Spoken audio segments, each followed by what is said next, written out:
Mesh surgery to treat urinary incontinence is to be suspended immediately in England. The recommendation comes after an official review into the use of the mesh, which heard complaints from thousands of women.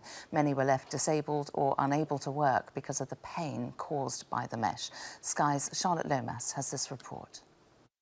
This is vaginal mesh. It's been used for decades in operations to treat urinary incontinence, supporting the bladder like a sling. But it can erode, stiffen and slice through tissue, nerves and organs. And for thousands of women, it's left them in chronic pain, unable to work, and some can no longer walk. Jackie Cheetham had 2 mesh implants fitted more than 10 years ago. One sliced through her bladder. The mum of 4 is now in constant pain and admits she's been suicidal.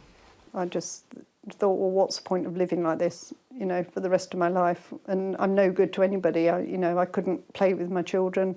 I couldn't go and ride bikes with them. I couldn't take them down the park. Can't get down on the floor and play with them. What's the point? What have I got to live for? Sky News first covered the devastating complications of vaginal mesh 3 years ago. Since then, campaign groups have relentlessly voiced their concern, and now they've got the news they've been hoping for. In February, the government ordered a review into vaginal mesh, and after one meeting, the woman leading it has called for the surgery to be suspended immediately. Baroness Julia Cumberledge said, "We strongly believe that mesh must not be used to treat women with stress urinary incontinence until we can manage the risk of complications much more effectively. We have not seen evidence on the benefits of mesh that outweighs the severity of human suffering caused by mesh complications.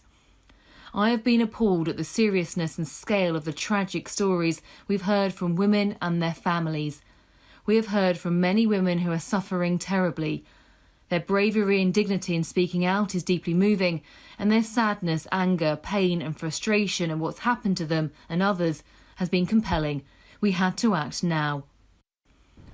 MP Owen Smith has been championing the issue for years. We've been calling for a suspension of mesh until those true risk and benefits were properly understood. And so the fact that the government has responded to our call and is doing just that for England, I think, is a great victory for all of the campaigners. It might be too late to help women like Jackie, who now relies on opiate strength medication. But this pause on mesh surgery is a big win for campaigners who finally got the recognition they've been fighting for. Charlotte Lomas, Sky News. President Donald Trump has chosen federal appeals court judge